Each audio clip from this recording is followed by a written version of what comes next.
کہ جن جنگوں کا حوالہ دیا حضور نے، پیشن گوئی کی ہے، اس کا نقطہ آغاز تھا خلیج کی جنگ، لیکن اس میں جو جنگ اب ہونے والی وہ الملحمۃ العظمی، آخری نتیجہ، ڈراپ سین، وہ یہ ہوگا کہ اللہ کے دین کا بول بالا ہوگا اور پوری دنیا پر محمد کے لائے ہوئے دین صلی اللہ علیہ وسلم کی حکومت قائم ہوگی۔ لا الہ الا اللہ، لا الہ الا اللہ۔ اللہ تعالیٰ کر سکتا ہے، کوئی مشکل نہیں، ہوا علی کل شیء قدیر، اسے ہر شے کی قدرت حاصل ہے۔ لیکن اصل بات جو ہے میں آپ کو بتانا چاہتا ہوں، یہ ہے سائیڈ ایشو، اصل ایشو ہے فلسطین کا جو شروع ہونے والا ہے، بھٹی دہکے گی وہاں۔ ظاہر بات ہے کہ اگر کوئی بہت بڑا اقدام ہو جاتا ہے فلسطینیوں کے خلاف، اور اگر واقعتاً مسجد اقصی اور قبۃ الصخرہ گرا دیے جاتے ہیں، جو طوفان اٹھے گا عالم عرب میں، یہ حسنی مبارک ہو یا شاہ خالد ہو یا کوئی اور ہو، یہ نہیں روک سکتے اس طوفان کو۔ نوجوان خون اٹھے گا، غیرت اور جو بھی حمیت ہے، مسلمان ان پڑھ سے ان پڑھ اور بالکل بے دین، وہ بھی مسجد کی حرمت پر کٹ مرنے کو تیار ہو جاتا ہے۔ مسجد تو بنا دی شب بھر میں ایمان کی حرارت والوں نے، من اپنا پرانا پاپی ہے، برسوں میں نماز ہی بن نہ سکا۔ وہ چاہے کانپور کی مسجد سے مسلمانوں نے جانے دی ہے، چاہے وہ شہید گنج کی مسجد تھی مسلمانوں نے جانے دی ہے، چاہے نماز نہ پڑھتے ہو، لیکن یہ جو حرمت اور یہ جو حمیت اور یہ غیرت ہے، اس سے جو طوفان اٹھے گا یہ ہوگا اس ملحمۃ العظمی، اس کی طرف پیش رفت ہو رہی ہے۔ کتاب الملاحم سے احادیث کے حوالے سے کہ جن جنگوں کا حوالہ دیا حضور نے، پیشن گوئی کی ہے، اس کا نقطہ آغاز تھا خلیج کی جنگ۔ صدام حسین نے اسے کہا تھا یہ مدر آف وارز ہے، ام المحارب، یہ ایک جنگ نہیں ہے۔ اس کا نقشہ بھی حدیث میں موجود تھا، پیشن گوئی موجود تھی، اس وقت بھی ہم نے شائع کی تھی۔ لیکن اس میں جو جنگ اب ہونے والی وہ الملحمۃ العظمی۔ ملحمہ کسے کہتے ہیں؟ لحم گوشت کو کہتے ہیں، اور قصائی کی دکان کو عربی میں ملحم کہتے ہیں، جہاں گوشت کے ٹکڑے کیے جاتے ہیں۔ آج کل مشینوں سے ہوتے ہیں، اب جو ہے وہ ہاتھ سے چھریوں سے نہیں ہوتے، لیکن ٹکڑے ہو رہے ہوتے ہیں، جسموں کے چیتھڑے اڑ رہے ہوتے ہیں۔ ملحمہ، یہی لفظ استعمال کیا تھا حضرت سعد ابن عبادہ نے رضی اللہ تعالی عنہ یوم فتح مکہ۔ ان کے دل میں تھا کہ اب ہم انتقام لیں گے ان عربوں سے، ان قریش سے۔ الیوم یوم الملحمہ، الیوم یوم الملحمہ، یہ کہتے ہوئے جا رہے تھے، ایک خاص کیفیت۔ آج ہے گوشت کے ٹکڑے اڑانے کا دن۔ حضور سے کہا کسی نے جا کر کے ساتھ تو یہ کہہ رہے ہیں الیوم یوم الملحمہ، الیوم یوم الملحمہ۔ حضور نے فرمایا نہیں، ان سے کہو جا کر الیوم یوم المرحمہ، الیوم یوم المرحمہ، آج رحمت کا دن ہے، آج تو میں ان سب کو معاف کروں گا۔ لا تثریب علیکم اليوم، میں تم سے وہی بات کہہ رہا ہوں جو میرے بھائی یوسف نے کہی تھی اپنے بھائیوں سے، اذهبوا فانتم الطلقاء، جاؤ تم سب کے سب آزاد۔ وہ ملحمہ ہے جس کو کہ حضور نے حضرت معاذ بن جبل رضی اللہ تعالیٰ عنہ سے روایت ہے، اس میں سے جو ابو داؤد میں روایت آئی ہے اس میں الملحمۃ العظمی، عظمی مؤنث ہے اعظم کا۔ آپ کہتے ہیں جنگ عظیم اول، جنگ عظیم دوم، عظیم کا باپ ہو گیا اعظم، سب سے بڑا، اور اس کا مؤنث ہے سب سے بڑی، عظمی، الملحمۃ العظمی، سب سے بڑی لڑائی۔ میرے نزدیک یہ وار کے معنی میں نہیں ہے، بیٹل کے معنی میں۔ انگریزی میں یہ دو لفظ علیحدہ ہیں، وار، بیٹل۔ وار سالوں کو محیط ہوتی ہے، بیٹل کسی ایک خاص جگہ پر جو لڑائی ہوتی ہے اس کو کہتے ہیں۔ حضور کے اور قریش کے درمیان 6 سالہ وار تھی، جنگ تھی، لیکن battles, battle of Uhud, battle of Badr, یہ بیٹلز تھی، لڑائیاں تھیں۔ تو عظیم ترین جنگ شاید اس اعتبار سے نہ ہو جیسے کہ ورلڈ وار 1 اور ورلڈ وار 2، یعنی اس کی وسعت کا اتنا معاملہ نہیں اور طوالت کا نہیں، لیکن جو لڑائی جو ہے بیٹل ہونی ہے، جس کو کہ یہ لوگ، یا چونکہ میں نے کہا تھا شروع میں کہ سرما ہے میری آنکھ کا خاک حجاز و ہول قدس، نیو ٹیسٹمنٹ کی آخری کتاب ہے the book of revelation, revelation of saint John, اس میں آرمگیڈون کہا گیا ہے اسے۔ ہر مجدون، یہ عبرانی لفظ ہے، ہر کہتے ہیں اونچی جگہ کو، سطح مرتفع، مجدون میگیڈو ایک وادی ہے، مرتفع، وادی مرتفع، یہ ہے واقع لبنان، اسرائیل اور شام کے درمیان جو ٹکڑا، جو ٹرائنگل بنتی ہے، یہ ہے، یہاں پر بڑی جنگ لڑی جائے گی، اور یہ جنگ صلیب ہوگی، جو کہا ہے یہ بش نے، یہ جنگ صلیب۔ سیکنڈ ملینیم شروع ہوئی تھی تو پہلی صلیبی جنگ ہوئی تھی، تھرڈ ملینیم شروع ہوا ہے، یہ سیکنڈ صلیبی جنگ ہے، یہ کروسیڈ ہے۔ اور میں اس مرتبہ امریکہ گیا تھا تو پہلی مرتبہ مجھے وہاں ایک رسالہ ملا ٹرمپٹ نام کا، یہ امریکہ کے جو بہت ایکسٹریمسٹ قسم کے پروٹیسٹنٹس ہیں، یہ ان کا رسالہ ہے، اور ان کے بارے میں اب کہا جا رہا ہے وہ کرسچین زائنسٹ ہیں۔ آپ شاید پہلی مرتبہ یہ لفظ سن رہے ہوں، زائنسٹ تو ہم سمجھتے ہیں یہودیوں کو، کرسچین زائنسٹ وہ ہیں جو ہیں تو عیسائی پروٹیسٹنٹس ہیں، لیکن اسرائیل کے وہ حمایتی یہودیوں سے بڑھ کر ہیں۔ یہ میری کسی پہلی تقریر میں شاید بہت سے حضرات کو یاد آ جائے، میں نے کہا تھا 4 سال پہلے ہمارا تنظیم اسلامی کا ایک کنونشن ہوا تھا ہوسٹن میں، امریکہ کا جنوبی علاقے کا شہر ہے۔ ایک سیشن اس میں ہم نے رکھا تھا انٹرفیتھ، ایک عیسائی کو بلایا تھا، ایک یہودی بہت بڑا وہاں کا عالم ہے اس کو بلایا تھا۔ اس یہودی عالم نے ڈاکٹر وشوگراڈ، جو وہاں کی یونیورسٹی میں پروفیسر ایمیریٹس ہے، اس نے کہا تھا کہ یہ اسرائیل کو تو سپورٹ کر رہے ہیں عیسائی، ہم تو نہیں کر رہے۔ جو پریکٹسنگ یہودی ہیں وہ زیادہ اسرائیل کے حق میں نہیں تھے، یہ تو سن 67 کے بعد انہوں نے اسرائیل کو تسلیم کیا ہے، وہ تو منتظر تھے کہ ہمارا مسیحا آئے گا تو اس کی قیادت میں جنگ کریں گے، جیسے شیعہ منتظر تھے کہ مہدی موعود آئیں گے تو پھر ہم کچھ کریں گے۔ وہ امام خمینی نے کہا بھائی جب وہ آئیں گے آ جائیں گے، لیکن ہم کچھ راستہ کے لیے زائنسٹ نے آگے بڑھ کر ریاست قائم کر لی، اور جب یروشلم پر بھی پورا قبضہ کر لیا تب جو ہے در حقیقت مذہبی یہودی جو ہے پھر انہوں نے اپنایا ہے، اون کیا ہے، اور نئے سیٹلمنٹس جو بھی بنے ہیں وہاں پر اسرائیل میں، اس میں اکثر و بیشتر مذہبی یہودی آیا، اور بروکلن کے علاقے سے سب سے بڑھ کر آئے ہیں، جو امریکہ میں نیو یارک کا ایک جنوبی علاقہ ہے، بہت بڑا یہودیوں کا بہت بڑا گڑھ ہے۔ نیو یارک کو جیو یارک بھی کہا جاتا ہے، وہ تو اصل میں مرکز جو ہے وہ تو یہودیوں کا ہے۔ اس حوالے سے وہاں پر جو کرسچن زائنسٹ کہلاتے ہیں وہ اسرائیل کے یہودیوں سے بھی بڑھ کر کہیں سپورٹر ہیں۔ بہرحال اس دوسری صلیبی جنگ کا معاملہ جو میں کہہ رہا تھا، ٹرمپٹ نامی رسالہ، اس کا ایک مضمون ہے دی لاسٹ کروسیڈ، اب یہ آخری کروسیڈ ہے جو شروع ہونے والا ہے۔ میں تو حیران ہوں کس قدر کھل کے وہ باتیں کرتے ہیں۔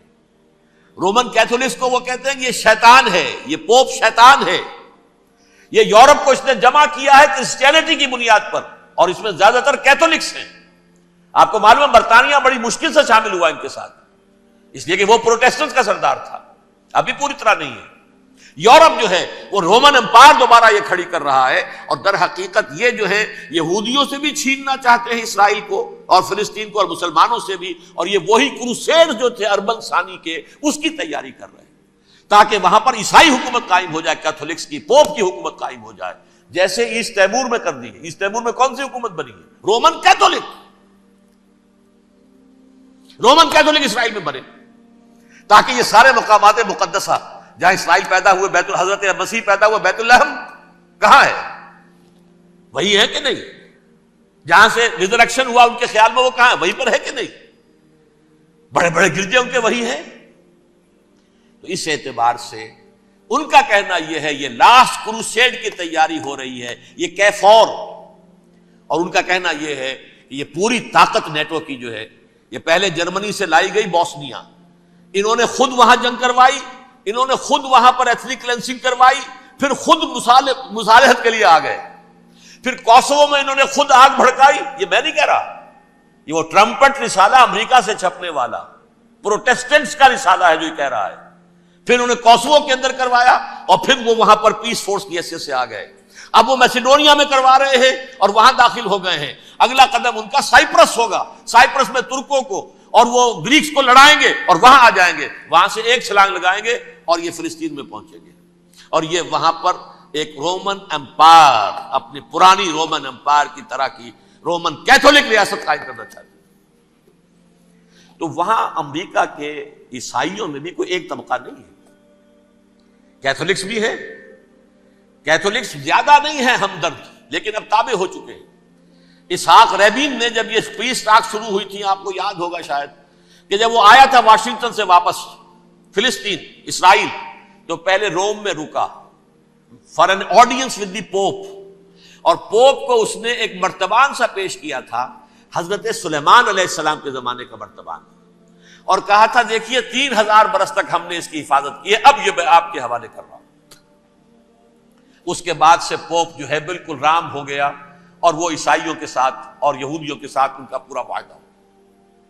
اب پورا عیسائی ورلڈ جو ہے بعثت مجموعی یہودیوں کے شکنجے میں ہے۔ البتہ ان کے اندر بھی جھگڑے ہیں، جو وہاں پر وائٹ کرسچن ملیشیاز ہیں وہ ایکسٹریمسٹ ہیں کیتھولکس، ان کے نزدیک دشمن نمبر 1 یہودی، دشمن نمبر 2 مسلمان، دشمن نمبر 3 جو یورپ میں کالے ہیں، افرو امریکن، چاہے وہ عیسائی ہو گئے ہوں، کوئی بھی ہو، یہ 3 دشمن ہیں جن سے انہوں نے کلینز کرنا ہے، صاف کرنا ہے ان کے خیال کے مطابق امریکہ کی سوسائٹی کو، اولاً یہود، پھر مسلمان، اور پھر یہ جو کالے ہیں۔ لیکن دوسری طرف پروٹیسٹنٹس کے اندر ایکسٹریمسٹ وہ ہیں جنہیں کہا جا رہا ہے یہ کرسچین زائنسٹ ہیں، یہ اسرائیل کے اسرائیل سے بڑھ کر سپورٹرز ہیں۔ بہرحال یہ اب جنگ ہوگی، اس کا نتیجہ کیا نکلے گا یہ تو اللہ ہی جانتا ہے۔ اب میں آخری بات کی طرف آ رہا ہوں۔ آخری نتیجہ تو جو بھی کچھ اپس اینڈ ڈاؤنز آئیں گے، تلک الایام نداولھا بین الناس، آخری نتیجہ ڈراپ سین وہ یہ ہوگا کہ اللہ کے دین کا بول بالا ہوگا، اور پوری دنیا پر محمد کے لائے ہوئے دین صلی اللہ علیہ وسلم کی حکومت قائم ہوگی۔ وہ گویا قیامت کی تمہید ہوگی، اس کے بعد بس قیامت آئے گی، کیونکہ مقصد کائنات، تخلیق کائنات پورا ہو جائے گا۔ پوری مخلوقات کے اندر مقصد تخلیق، کلائمیکس آف کریشن محمد الرسول اللہ صلی اللہ علیہ وسلم، دین کی تکمیل محمد الرسول اللہ صلی اللہ علیہ وسلم، اور اس خلافت عرضی کے لیے جو حضرت آدم کو خلافت دی گئی تھی، جب اس میں وہ خلافت پوری دنیا پر قائم ہو جائے گی، اس کا مقصد پورا ہو جائے گا، and that will be the beginning of the end, اس کے بعد قیامت ہے۔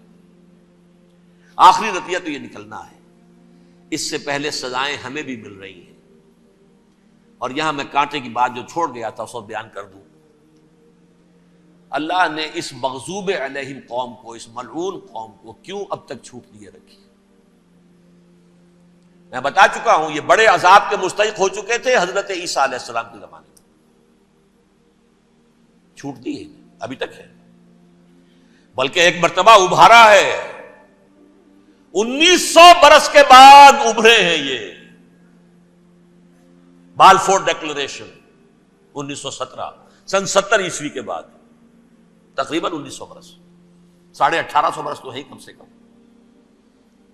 پھر creation of Israel 1948، 1967 extension of Israel, یروشلم پر قبضہ، یہ سارا جو ہے کیوں ہے؟ اللہ تعالیٰ اس خیر امت محمد صلی اللہ علیہ وسلم، اس کے بہترین حصے کو سزا ان ملعونوں کے ہاتھوں دے رہا ہے۔ کیوں؟ جو جرم انہوں نے کیا تھا وہی ہم نے کیا۔ انہوں نے اللہ کی کتاب کو پیٹھ کے پیچھے پھینکا، نبذ فریق من الذین اوتوا الکتاب کتاب اللہ وراء ظہورہم، ہم نے اپنی پیٹھوں کے پیچھے پھینکا کہ نہیں؟ کولونیل رول سے آزاد ہوئے، کہیں اسلامی قانون نافذ کیا، کہیں اسلامی نظام قائم کیا،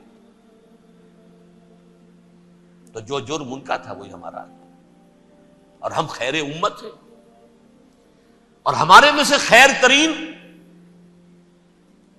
عرب ہے، ان پر اللہ کا فضل، ان کی مادری زبان میں اللہ کی کتاب موجود ہے۔ پھر انہوں نے اللہ کے دین کو پیٹھ دکھائی۔